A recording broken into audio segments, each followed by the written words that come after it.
পচা টমাটোর চিনতে পারলে, কানা বেগুন চিনতে পারলে, আর কানা পচা হুজুরটা চিনতে পারবে? তোমার বিবেকের দ্বারা যদি বলেন হুজুর কি করে চিনব, কোরআন কি বলছে শুনে নেন।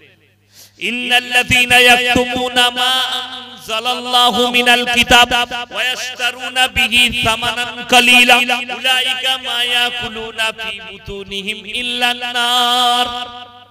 হে নবী, পৃথিবীর মানুষকে বলো, তোমাদের মধ্যে কিছু এমন আলেম থাকবে, হুজুর থাকবে, যারা নিজেদের পেট চালাবার জন্য আমার কোরআনের আয়াতকে লুকিয়ে দেবে, গোপন করে দিবে, মানুষের সামনে হক প্রতিষ্ঠিত করবে না, নিজেদের পেট ভরানোর জন্য। হে রাসূল বলে দাও, তারা নিজেদের পেটেতে আগুন ছাড়া আর কিছু ভরে না।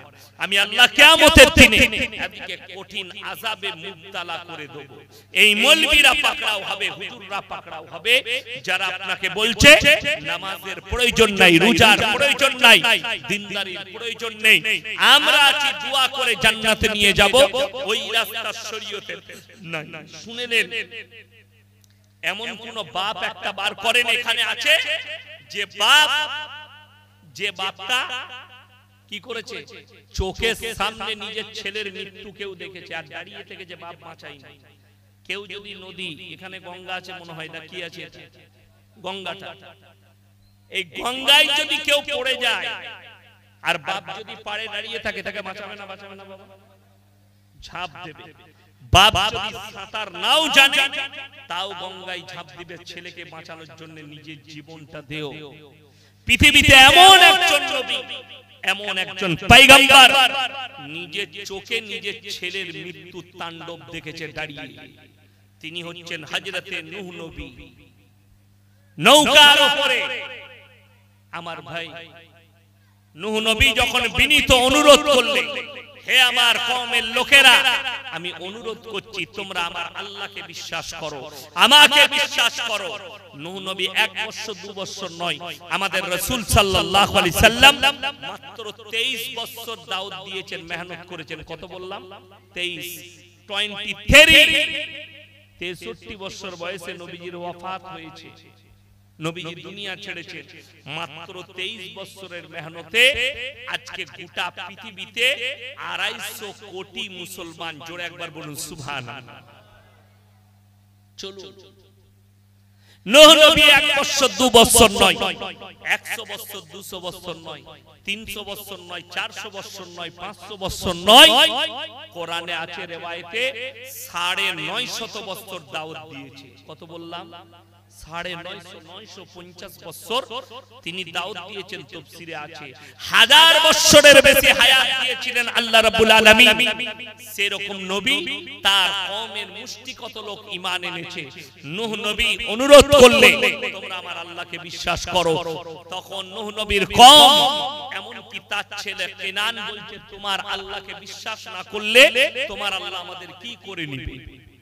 নূহ নবী বললেন, আমার আল্লাহ তোমাদেরকে কঠিন আযাবে মুবতালা করে দেবে, মুষলধারার বৃষ্টি হবে, তোমাদেরকে আল্লাহ বন্যায় ডুবিয়ে দেবে। নূহ নবীর সন্তান কি বলল জানেন? তোমার আল্লাহ যদি বন্যা দেয়, এমন উঁচু জায়গায় চেপে যাব যেখানে তোমার আল্লাহর পানি পৌঁছাবে না। জোরে বলুন নাউজুবিল্লাহ। এত বড় চ্যালেঞ্জ আপনারা চোখের সামনে দেখতে পারলেন। আল্লাহর কুদরতি বালা, আল্লাহর শক্তি আল্লাহ দেখিয়েছে পৃথিবীর মানুষকে। এই কদিন আগে পৃথিবীর সবথেকে উন্নত দেশ, সবথেকে ডেভেলপ, যাদের কাছে এখন পৃথিবীর সবথেকে উঁচু বিল্ডিং, দুবাই, বুরুজ খলিফা, সবথেকে উঁচু বিল্ডিং, এরোপ্লেনও তার নিচেই যায়। এইরকম একটি বিল্ডিং ওয়ালা দেশ, যার সবকিছু উন্নত, আল্লাহ কয়েক ঘন্টার ভেতরে তাছনাছ করে দিয়েছে।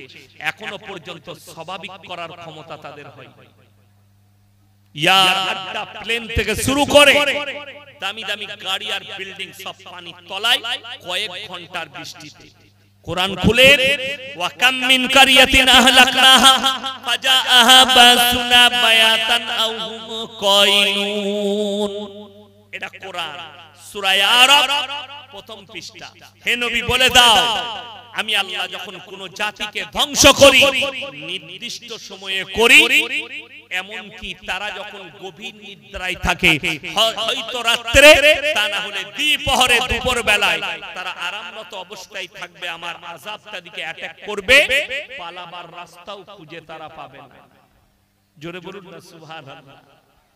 আল্লাহ তার একটা খেল দেখিয়েছে দুবাইকে। দ্বিতীয় খেল, পৃথিবীর মুফাসসিরিনরা লিখছেন পৃথিবীতে সবথেকে বড় আজকের তারিখ পর্যন্ত প্রলয় ঘটেছিল, সেটা নূহ নবীর জামানা।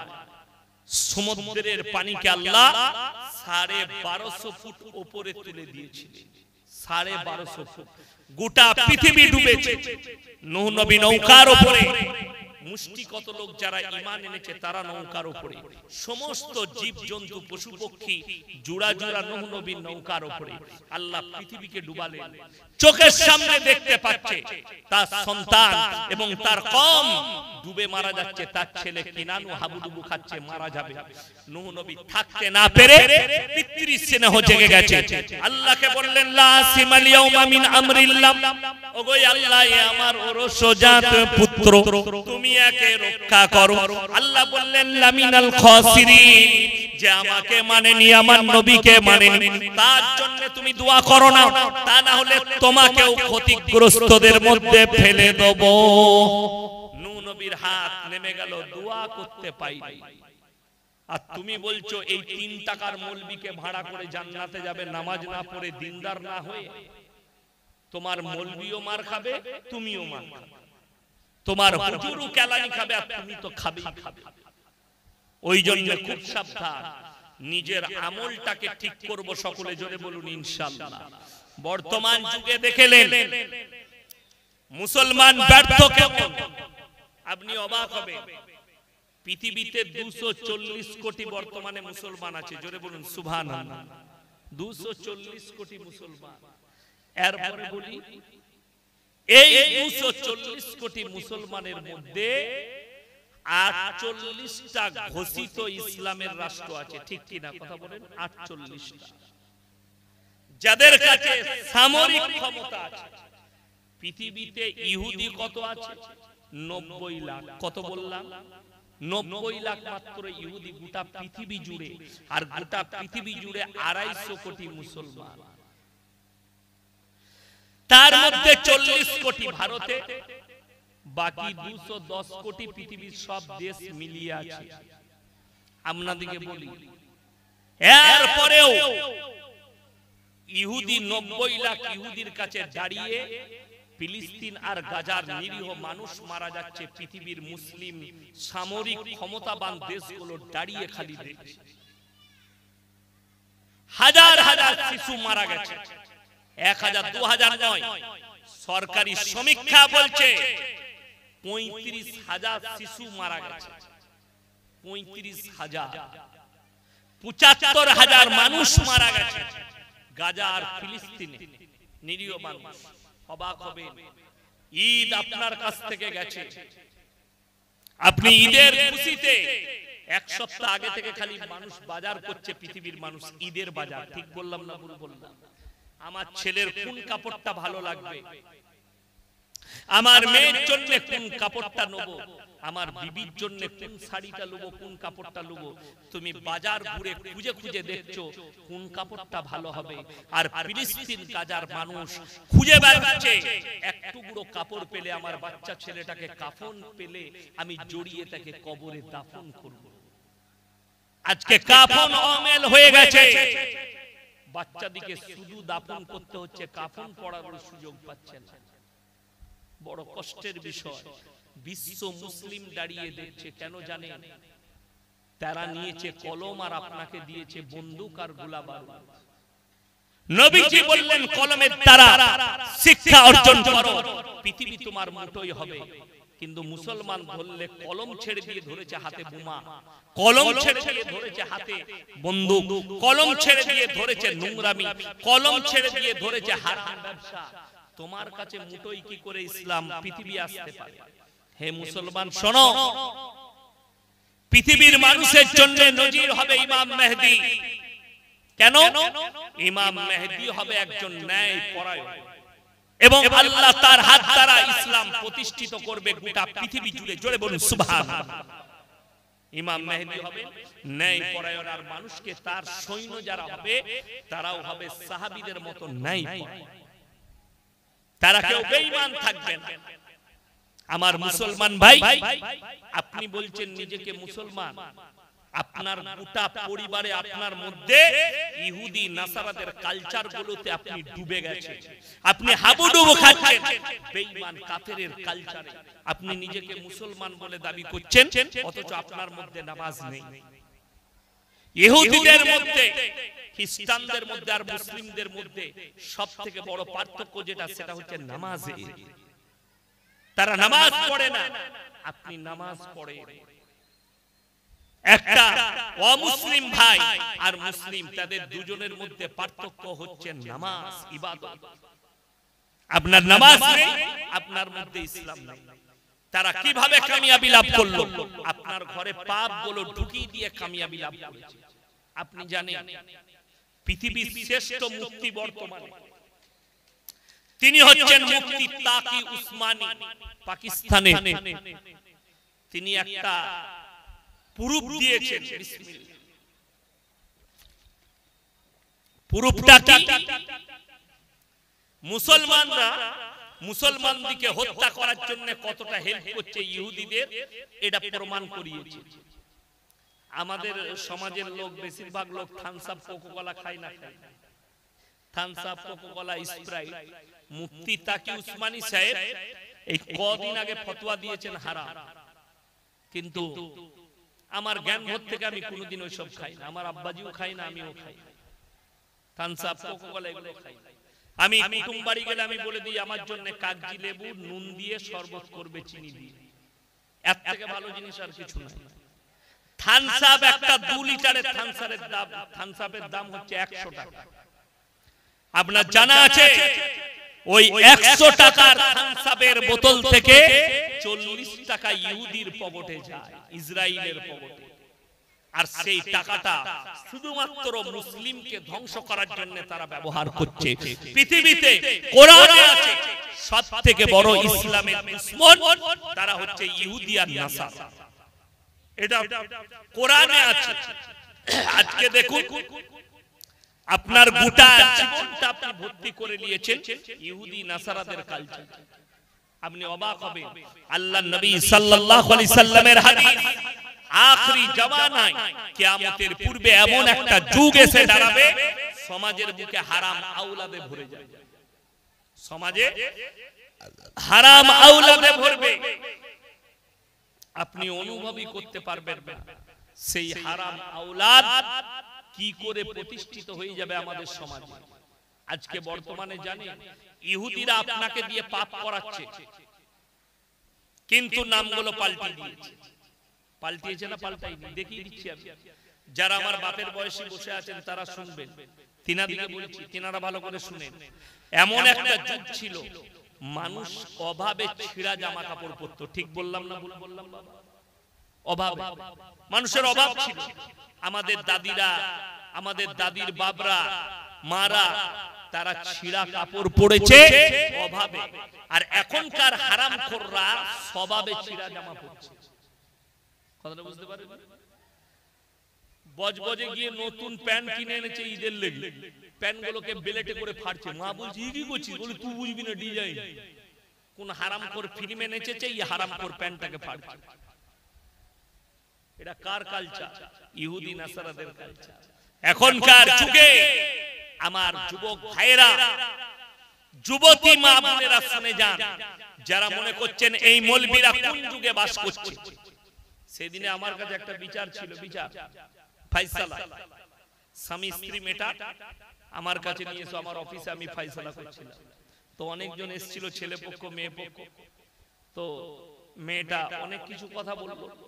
আমি তাকে বললাম, ছেলেটা অভিযোগ করছে খালি বাপের ঘর দিয়ে বেশি টান মারে, বাপের ঘর যায়। আমি তাকে, মেয়েটাকে বুঝালাম, আমি বললাম হে আমার বোন শোনো, আমার বাড়িতে যাও, গিয়ে আমার স্ত্রীকে জিজ্ঞেস করে এসো 17 বছর বিয়ে হয়েছে, কবার আপনি বাপের বাড়ি গেছেন? বলে কবার? আমি বললাম তোমরা শুনলে বিশ্বাস করবে না, হাতে গুনে 4 থেকে 5 বার, হাতে গুনে 17 বছরে 4 থেকে 5 বার বাপের বাড়ি গেছে। তাইলে কি সে কষ্টের মধ্যে আছে? তাকে গিয়ে জিজ্ঞেস করো। নিশ্চয় সে আমার কাছে কষ্ট পায়নি বলে আমার কাছে সে সুখে আছে। স্বামীর উচিত স্ত্রীকে সুখ দাও, স্ত্রীর উচিত স্বামীর বাড়ি থেকে বের না হওয়া স্বামীর অনুমতি ছাড়া। একটা পায়ের নখ পর্যন্ত বের করতে পাবে না কোন মহিলা, কোন মা। সে যদি স্বামীর বিনা অনুমতিতে বাইরে যায়, বাজারে যাক আর মায়ের বাড়ি যাক আর বাপের বাড়ি যাক, বাপ যদি মারা যায় স্বামীর অনুমতি ছাড়া যেতে পাবে না। এটা আমি রাসূলের হাদিস বলছি, গল্প বলিনি আপনাদেরকে। একজন সাহাবীর বিবি, সাহাবী চলে গেছেন সফরে ইসলামের প্রচারে, তিনার মা অসুস্থ। এই আপনাদের মতো গ্রাম, এ পাড়ায় এ বাপের বাড়ি, ও পাড়ায় বিয়ে হয়েছে। খবর এলো তোমার মা অসুস্থ। নবীজির কাছে খবর পাঠালেন, ইয়া রাসূলুল্লাহ আমার মা অসুস্থ, স্বামী আমার সফরে আছে, আমি কি মাকে দেখতে যেতে পারি? নবীজি বললেন তোমার স্বামী সফরে আছে, স্বামীর অনুমতি ছাড়া তুমি নখটাও বের করতে পাবে না। সেই স্ত্রী সাহাবীর বিবি আর গেলেন না। কিছুদিন পরে খবর এলো তোমার মা মরণাপন্ন অবস্থায় আছে, মারা যেতে পারে। আবার নবীজির কাছে খবর পাঠালেন, ইয়া রাসূলুল্লাহ আমার মা মনে হয় মারা যাবে, তো আমার মাকে কি এই শেষ মুহূর্তে আমি একবার দেখতে যেতে পারি না? নবীজি অর্ডার দিলেন, শোনো তোমার স্বামী যখন সফরে আছে, বাইরে আছে, স্বামীর অনুমতি ছাড়া তুমি পায়ের নখ বের করতে পারবে না। তারপরও গেলেন না।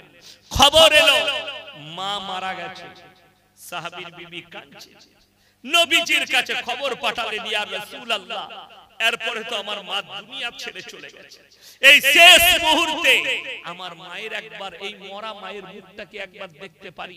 নবীজি খবর পাঠালেন, অর্ডার দিলেন, শোনো তোমার স্বামী বাড়িতে নেই, তার অনুমতি ছাড়া তুমি পায়ের নখ বের করতে পারবে না। মায়ের জানাজা উঠে গেল, জানাজার নামাজ হয়ে গেল, মায়ের দাফন হয়ে গেল।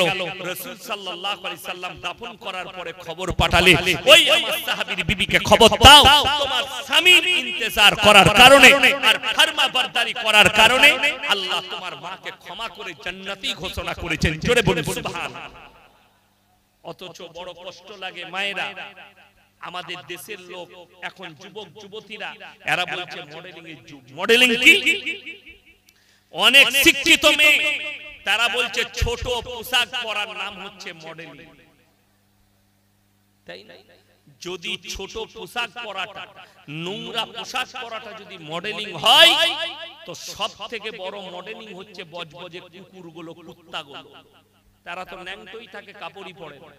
সব থেকে বড় মডেলিং হচ্ছে তোমার ঘরের ছাগলটা যে কাপড়ই পরে না। তাহলে তোমার মধ্যে আর জানোয়ারের মধ্যে কোনো পার্থক্য নেই। যদি কেউ বলে আর চ্যালেঞ্জ করেন, আল্লাহর কসম নারীদের কথা কোরআনে আছে, ওয়াদরিব খুমুরিহিন্না আলা জুনুবিহি, হে নারী তুমি পর্দা নির্ধারিত করো, তোমরা কোনোদিন ধর্ষিতা হবে না, লাঞ্ছিত হবে না। আমি আপনাদেরকে বুঝিয়ে দিয়ে যাই, আজকে যদি আমাকে জিজ্ঞেস করেন হুজুর আপনি কে, তো আমি আমার বাপের নাম নেব না মায়ের? কথা বলে না বাপে। আপনাদেরকে যদি কেউ কে জিজ্ঞেস করি তুমি কে, আপনারা মায়ের নাম বলবেন না বাপে? বাপে। কেন? শুনেলেন, কারোর বাবা যদি মারাও যায় তাও বলবে আমি মৃত অমুকের ছেলে, বলবে না? বলবে না? বাপের নাম। আল্লাহ ইনসানের, মানুষের যে পরিচয় ঘটিয়েছে এটা বাপের দ্বারা। আর আপনাদের এখানে ছাগল নাই? আছে। কুকুর নেই? আছে। গরু নাই? আছে। আচ্ছা গায়ের বাচ্চা হলে ষাঁড়ের বাচ্চা বলেন না? গায়ে গায়ে। ছাগলের বাচ্চা হলে পাঁঠার বাচ্চা বলেন না? ছাগলের ছাগলে। জানোয়ারের পরিচয় আল্লাহ ঘটিয়েছে মায়ের দ্বারা, আর ইনসানের পরিচয় হচ্ছে বাপের দ্বারা। জোরে বলুন সুবহানাল্লাহ। ইসলামে 4টা বিয়ে করা জায়েজ আছে। কটা? কথা বলে 4টা বিয়ে করা জায়েজ আছে। বড় কষ্ট লাগে আমাদের দেশের আসামের মুখ্যমন্ত্রী হিমন্ত বিশ্ব শর্মাজি তিনি একজন মুখ্যমন্ত্রী, সম্মান করেই বলছি, জানি না স্কুলে পড়েছে কিনা, না মূর্খ অশিক্ষিত আমার জানা না, তবে আমার কাছে যদি কেউ উনার সার্টিফিকেট নিতে চায় তো আসামের মুখ্যমন্ত্রী ভারতের সবথেকে মূর্খ মুখ্যমন্ত্রী। যদি বলেন কেন? ইসলামকে স্টাডি না করে তার বিরুদ্ধে মন্তব্য করা, এটা কিন্তু শরীয়ত সম্মত নয়। আমি মেদিনীপুরে এক জায়গায় জলসা করছিলাম, কোথায় বললাম? মেদিনীপুরে গড়বেতা থানা। একটা ছেলে স্টেজে প্রশ্ন দিল, কি হুজুর শিবলিঙ্গ নিয়ে বলবেন? আমি বললাম আমি ওই ধর্ম নিয়ে পড়াশোনাই করিনি, তো আমি বলবো কি করে? তুই যদি তোর লিঙ্গ নিয়ে বলতে পারিস তো আমি বলে দিতে পারবো কিভাবে কাটবি, কিভাবে মুসলমানি দিবি, আর কিভাবে পানি দিবি। কিন্তু আমি যে ধর্ম ব্যাপারে জ্ঞান রাখি না সেটা নিয়ে আলোচনা করলে অমুসলিম ভাইরা কষ্ট পাবে, তাদের দিলে ব্যথা লাগবে। তাই শিবলিঙ্গ নিয়ে আলোচনা করার ক্ষমতা ইয়াসিনের নাই, সেই সম্পর্কে আমার জ্ঞান নেই। ইসলামে আসামের মুখ্যমন্ত্রী বলছেন হিমন্ত বিশ্ব শর্মাজি মুসলমান 4 बीबियां रखते हैं। कौटा बोललाम 4 बीबियां। दिल्ली की सड़क पर खड़ा होकर किसी ने ये कह दिया कि मुसलमान का 10-10 बच्चे होते हैं। भारते आईन আসছে দুটোর বেশি বাচ্চা নেওয়া যাবে না, ঠিক বললাম না ভুল বললাম? আইন আসছে। আমি বলে দিই, যারা আইনটা পাস করাচ্ছে তাদের মধ্যে কার কতগুলো বাচ্চা আছে আমি এটা বলে দিই, আপনারা রাগ করবেন না। আমি মোবাইল থেকে নোট, একবার খালি কলমাটা পড়ে নাও, একবার কলমা পড়ে নাও, আমি আল্লাহর কাছে তোমার জন্য কেঁদে কেঁদে ক্ষমা চাইব। নবীজি চাচা এই কথা শুনে কি উত্তর দিলে জানেন? হে আমার ভাইপো, আমি যদি এই অবস্থায় বার্ধক্যে কলমা পড়ি, লোকে বলবে মৃত্যু ভয়ে কলমা পড়েছে, তাই আমি কলমা পড়তে পারবো না, অস্বীকার করে। আমার আল্লাহ রাব্বুল আলামিন সঙ্গে সঙ্গে আয়াত পাঠালেন, ইন্নাকা লা তাহদি মান আহবাবতা ওয়ালাকিন্নাল্লাহা ইয়াহদি মান ইয়াশা। হে আমার নবী, হিদায়াতের মালিক সকলে বলুন কে? আরো জোরে বলুন কে? আল্লাহ। আমি আল্লাহ হচ্ছে হিদায়াতের মালিক। আমার ইচ্ছা নেই তোমার চাচা কলমা পড়তে পারবে না। নবীজি চাচা দুনিয়া থেকে চলে গেলে আল্লাহর রাসূলের চোখে পানি, দাড়ি মুবারক পর্যন্ত পানি গড়িয়ে এসেছে চাচার জন্য। যে চাচা বলেছে আমি বেঁচে থাকতে হে মুহাম্মদ তোমার গায়ে কেউ হাত লাগাতে পারবে না, হে আমার ভাইপো, এই ওয়াদা করেছিলেন তুমি ইসলামের প্রচার করো, কিন্তু নবীজি চাচা কিন্তু স্বীকার করেননি, নবী বলে ভাইপোকে মানেননি, কলমা পড়ে। চলো এরপরে চাচা চলে গেলেন, আল্লাহর হাবিব দোয়া শুরু করলেন, ওগো আল্লাহ তুমি আমাকে যতদিন না নিষেধ করছো আমি তোমার কাছে কেঁদে কেঁদে ক্ষমা চাইবো। নবীজি কাঁদতে লাগলেন আর আল্লাহর কাছে দোয়া করতে লাগলেন। আপনি বলুন পৃথিবীতে সবথেকে শ্রেষ্ঠ ব্যক্তিকে? জোরে বলুন। আল্লাহ ব্যক্তি? আল্লাহর হাবিব সাল্লাল্লাহু আলাইহি সাল্লাম হচ্ছেন শ্রেষ্ঠ ব্যক্তি পৃথিবীর মধ্যে। তিনি এবং আল্লাহর সবথেকে প্রিয় তিনি আল্লাহর কাছে দোয়া চাইছেন। মানে বুঝতে পেরেছেন? একটা হাদিসে আছে নবীরা যে দোয়াটা চায় আল্লাহ কবুল করে নেয়। জোরে বলুন সুবহানাল্লাহ। কিন্তু এইখানে নবীজি যখন হাত তুলেছেন আল্লাহ কি বলছেন শুনলেন, আয়াত পাঠালেন। এখানে শুধু নবীকে নয়, নবী এবং মুমিন দুজনকে আল্লাহ নসিহত করছেন। মা কানা লিন নবী ওয়াল্লাযিনা আমানু আন ইস্তাগফিরু লিল মুশরিকিন ওয়ালাউ কানু উলি কুরবা। হে নবী এবং মুমিন দুজন শোনো, তোমরা দোয়া করতে পাবে না যারা মুশরিক হয়ে বেঈমান কাফের হয়ে মারা গেছে তাদের জন্য, যদিও তারা তোমাদের নিকটতম আত্মীয় হয়। তুমি তাহাজ্জুদ গুজার, তোমার ছেলে গাঁজা মদের ভাটিতে জীবন কাটিয়ে মারা গেছে, তুমি তাহাজ্জুদ গুজার, তোমার ছেলে মুশরিক হয়ে মারা গেছে। তুমি হাজী শেখ, তোমার ছেলে নাস্তিক হয়ে মারা গেছে। আল্লাহর কসম দোয়া করা যাবে না। আল্লাহ নিষেধ করেছে, দোয়া করতে পাবেন না। দোয়া হয় মুমিনদের জন্য। যদি আল্লাহ নবীকে নিষেধ করে তাহলে আমরা কোন ক্ষেতের মূলি বুঝতে পারছেন না? আমাদের মতো মৌলবীর দোয়ার কবুল হয়? আল্লাহ যদি রাসূলকে নিষেধ করে, আপনি বলছেন মৌলবীকে পয়সা দিয়ে দেশি মুরগি খাইয়ে জান্নাতে যাও। ওটা তোমার ধান্দা, তুমি সেই মৌলবী খুঁজে নেবে। এরকম মৌলবীও আছে, পার করে দিবে। হ্যাঁ, ওই মৌলবীও আছে, আপনাকে জান্নাতে নিয়ে যাবে। ওই জন্য আমার জলসায় আছে এক শ্রেণীর আলেমকে, হুজুরকে সবথেকে প্রথমে জাহান্নামে নিক্ষেপ করা হবে। যারা মানুষকে ধোঁকা দিয়েছে, প্রতারণা করেছে, প্রবঞ্চনা করেছে। এখন সমাজের অনেক লোক বলছে, হুজুর এই আপনাদের 24 পরগনার একজন ফোন করেছিল আমাকে, ফেসবুকে ইউটিউবে এত ঝগড়া ঝামেলা উলামাদের মধ্যে, হুজুরদের মধ্যে, তো হুজুর এক জায়গায় বসে যদি ম্যানেজ করে নেওয়া হয় তা ঠিক হতো না? আমি বললাম দামি কথা বলেছিস। আমি বললাম তুমি কি করো? বলে চাকরি করে। আমি বললাম তোমার থেকে বড় মূর্খ কেউ নাই, যে চাকরি দিয়েছে সেও মূর্খ। বলে কেন? আমি বললাম তোমার কাছে কোরআন হাদিসের জ্ঞান আছে? বলে নাই। আমরা আমার কাছে হাদিসটা শুনে নাও, তোমার ভালো মৌলবি জানা মৌলবিকে জিজ্ঞেস করবে। রাসূল সাল্লাল্লাহু আলাইহি সাল্লামের হাদিস, কিয়ামতের পূর্বে আমার উম্মতেরা 73টা দলে বিভক্ত হয়ে পড়বে। কটা বললাম? 73। আর তুমি যদি বলে এই দলগুলো হতে দেবো না, তাহলে তো কিয়ামতই হবে না। কথাটা বুঝতে পারেন? রুখতে পারবে না পৃথিবীর কোন মৌলবি, কোন সংস্থা, পৃথিবীর কেউ রুখতে পারবে না। 73টা দল ইসলামের মুসলমানদের হবে। কিয়ামত পর্যন্ত 73টা দল হবে, 73। এরপর আপনার মনে মনে হবে কার কথা শুনবো আর কার কথা শুনবো না। ধ্যান দেন আমার দিকে। আপনাদের এখানে সবজি মার্কেট কোথায় আছে? পূজালি। সকাল বেলায় উঠে পূজালিতে গেলেন, সবজি কিনবেন।